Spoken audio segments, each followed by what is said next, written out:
Baik, Assalamualaikum warahmatullahi wabarakatuh. Perkenalkan, nama saya Yusuf Ramadan dengan NIM 04473639. Pada kesempatan hari ini saya akan menjelaskan daripada tugas yang sudah diberikan dan saya mengerjakan dalam bentuk presentasi yang saya videokan begitu.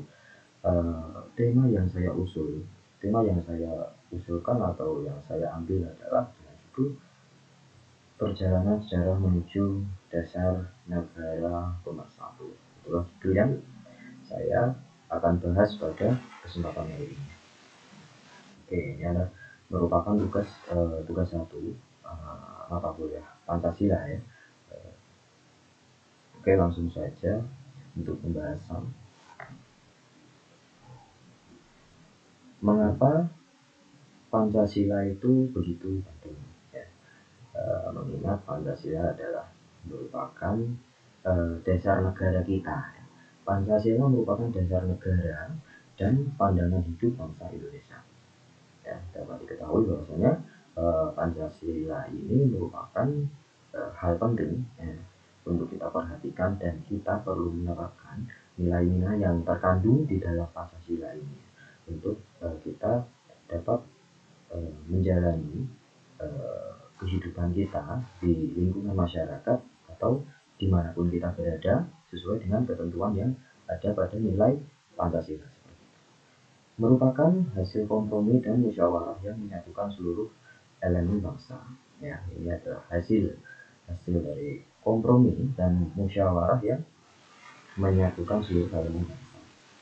Dan lahir melalui proses sejarah yang panjang dan penuh perjuangan. Jadi proses terjadinya atau sahnya atau terbuatnya Pancasila ini memerlukan proses yang cukup panjang dan penuh perjuangan dalam menyusun Pancasila ini. Oke, kita lanjut pada poin berikutnya. Nah, ide Pancasila ini pertama lahir saat Bapak Ir Soekarno menjalani masa pengasihan di BND NTT di tahun 1934 sampai 1938. Lebih tepatnya di bawah pohon sukun saat merenungkan dasar negara. Nah, ini perlu diketahui bahwasanya momen-momen ini sangatlah penting ya. Walaupun terlihat sederhana, tapi hasil yang diberikan atau ide yang muncul berkat merenungkan dasar negara ini menjadikannya Pancasila begitu oleh Bapak Ir Soekarno. Oke, kita lanjut pada poin berikutnya. Nah, sidang yang dilakukan dalam pembentukan Pancasila ini dibagi di beberapa tahap, di mana pada tahap satu ini, di mana kegiatan berfokus pada sidang BPUPK dan lahir istilah Pancasila. Nah, sidang tahap pertama ini yang terpenting adalah lahirnya istilah Pancasila ya. Hasil yang paling pertama dari tahap 1. Lembaga Badan Penyelidik Usaha-Usaha Persiapan Kemerdekaan Indonesia atau bisa disebut Dokuritsu Junbi Kosakai ya. Waktu sidang yaitu di hari 29 bulan Mei sampai 1 Juni di tahun 1945. Nah, tujuan dari sidang tahap 1 ini adalah merumuskan dasar filosofis negara. Ini tujuan awal ya. Tujuan awal diadakan sidang tahap pertama itu adalah merumuskan dasar filosofis negara. Tokoh pengusul, ini tidak kalah penting, adalah Muhammad Yamin, Soepomo, dan Ir Soekarno. Adalah 3 tokoh penting dalam terciptanya Pancasila ini. Dan pada pada tanggal 1 bulan Juni 1945, Bapak Soekarno menyampaikan pidato yang mengusulkan 5 prinsip dasar yang dia namakan Pancasila. Nah, ini adalah 5 prinsip dasar yang kemudian diberi nama Pancasila. Seperti itu. Nah, lanjut pada tahap 2, Piagam Jakarta pada tanggal 22 Juli 1945.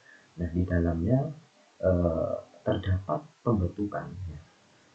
terdapat pembentukan fokusnya dibentuk panitia 9 untuk merumuskan usulan dasar negara secara lebih detail. Nah, ini masih dalam rangka untuk penyempurnaan dari usulan 5 dari Bapak Soekarno ya. Dari tahap 2 ini menghasilkan dari sidang yang dilakukan adalah lahirlah Piagam Jakarta Charter ya, yang menjadi cikal bakal pembukaan Undang-Undang 1945. Nah, hasil penting dari tahap 2 ya, Piagam Jakarta. Nah, poin penting atau poin krusial adalah rumusan sila pertama masih mencantumkan 7 kata sensitif. Nah, pada awal sekali pada pembentukan Pancasila ini terdapat poin krusial di mana ada kata-kata yang sensitif ya di rumusan sila pertama masih mencantumkan 7 kata sensitif seperti itu. Kita lanjut.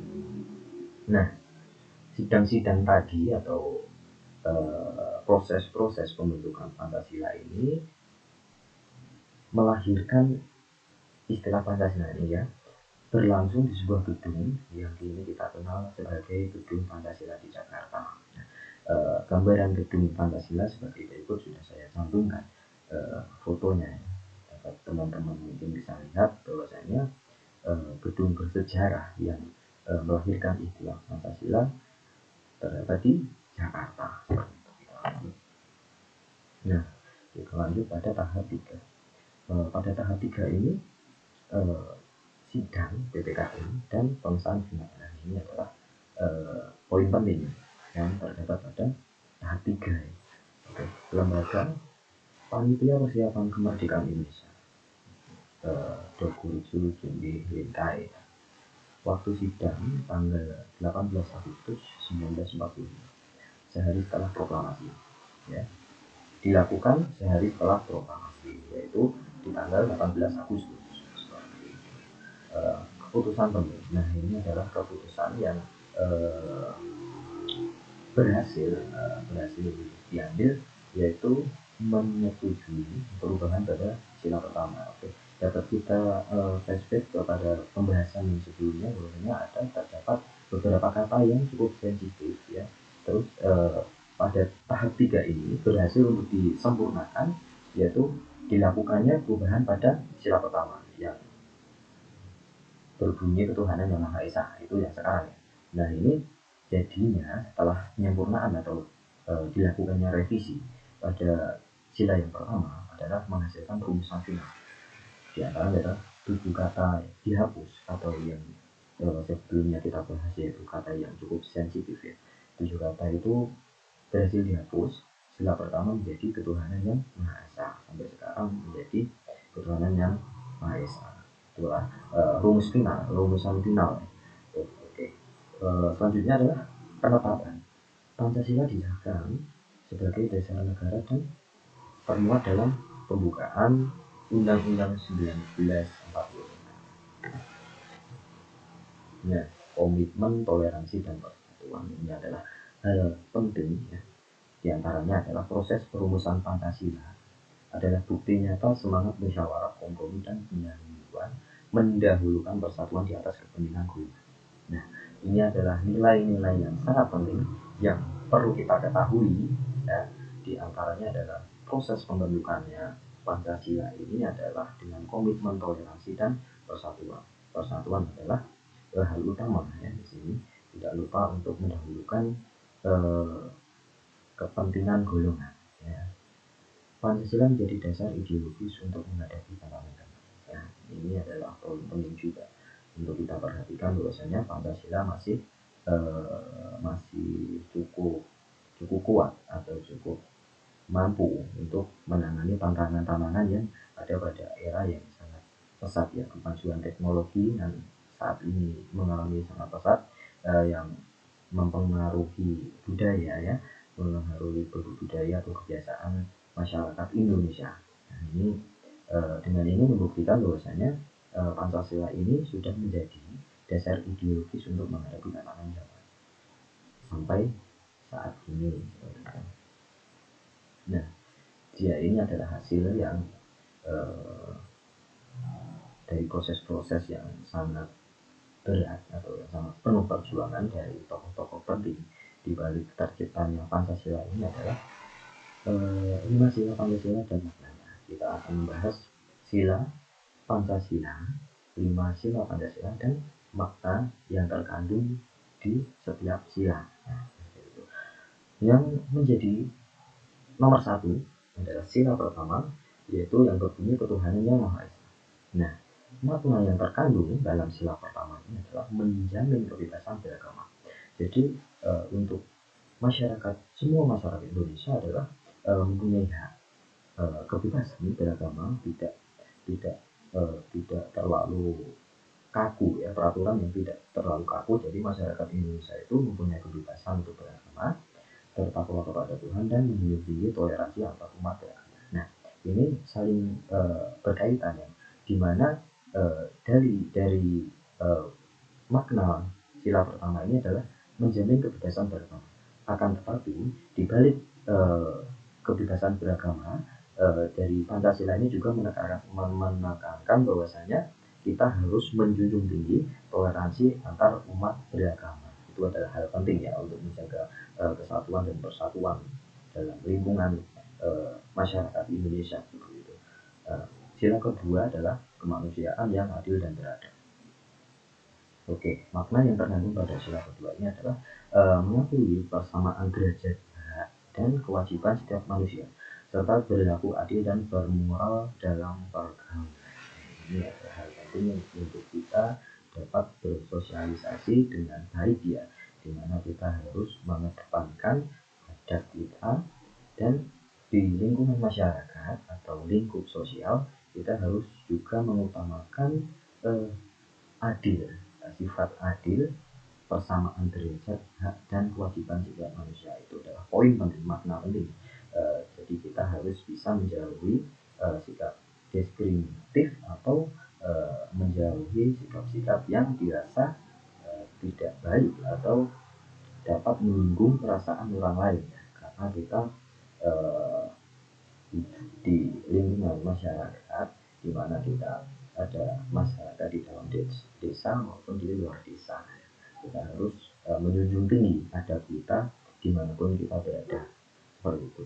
Nah, sila ketiga adalah persatuan Indonesia, di mana pada makna pada sila ketiga ini adalah mengutamakan persatuan, kesatuan dan kepentingan bangsa di atas kepentingan pribadi berdasarkan semangat Bhinneka Tunggal Ika.